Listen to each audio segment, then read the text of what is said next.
Je sais maintenant pourquoi on parle du comté d'Orange, tout simplement parce que ça me donne un teint bien orange. Regardez les couleurs, elles sont superbes.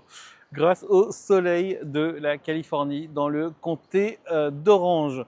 Toujours est-il que je fais juste cette petite vidéo parce qu'en fait, je crois que je n'avais pas mesuré l'importance de la news quand j'ai fait la semaine dernière une news sur la nouvelle mise à jour des Meta Ray-Ban Display, donc celle que je porte là.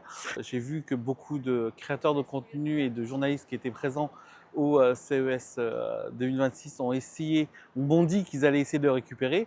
Et il s'avère que on tombe beaucoup sur ce genre de photos déjà.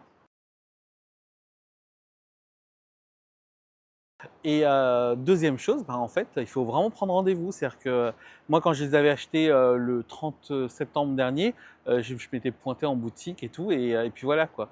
Donc là, que ce soit chez Sunglass Hut, Lenscrafter ou encore même dans les boutiques Ray-Ban, eh bien, c'est sur rendez-vous uniquement, et on parle de 2 à 3 semaines de rendez-vous, tout simplement parce qu'en fait, la demande est très forte et surtout les stocks limités.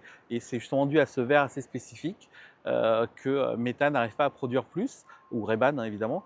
Et puis voilà, et l'impact que ça a eu surtout, c'est que ça devait sortir au premier trimestre 2026 en Europe, donc en Angleterre, en Allemagne et en France. Et bien pour l'instant, tout est reporté.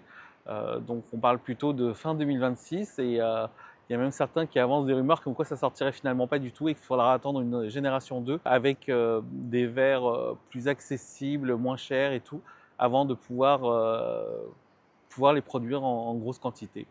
Donc voilà, bon, en attendant, moi je profite des petites mises à jour 21 déjà quand même. Non, en fait, c'est juste aligné sur les Ray-Ban Meta et donc celles qui n'ont pas de display.